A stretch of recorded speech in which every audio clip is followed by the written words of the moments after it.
Well, welcome back sports fans. We're here at the Woden Tradies and we've just witnessed round 3 of the 52nd Doeberl Cup in Canberra, Australia's premier Easter tournament.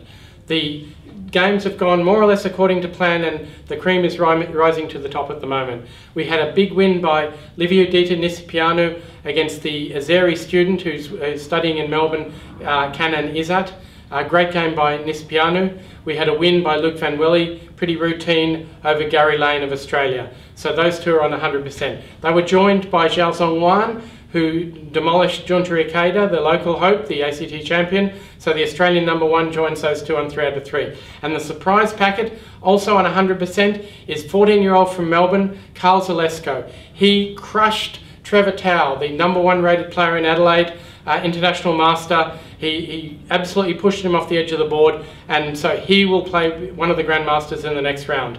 The game I'd like to look at now is Nisipeanu's win, because Izzat certainly wasn't disgraced. Izzat needed to win this game to become an international master. In this position, it's Izzat's move. He could have played a normal move, bishop a6, bishop e6, but he gambled. He went queen f6. He's leaving his king somewhat exposed. He's trying to win the c6 pawn. Now, white could play queen h6 and black would reply queen g7. The game would likely be a draw. Instead, Nisipeanu finds an amazing combination. He plays knight g5, giving away his c6 pawn, and then knight h7, giving away his pawn on e4 with check. Here, Izzat thought for ages. In fact, he thought until he had less than 10 minutes left on the clock, finally playing f6. It turns out there's only one defense here, and that's a highly unlikely rook b8.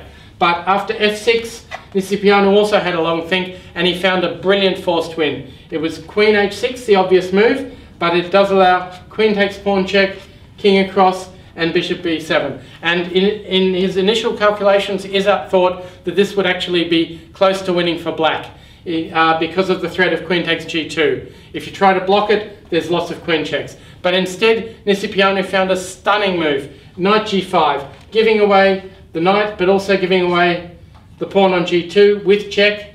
And after king e2, Izzat realized something was wrong. He has one more check on g4, but after king back, there are no more checks. The knight covers all the important squares, and checkmate on h7 can't be avoided. A great win by Nisipeanu. He's showing why he is the favourite for this Doeberl Cup, and we'll see over the next 4 rounds if he can keep up that sort of form. And we'll see you back tonight for round 4.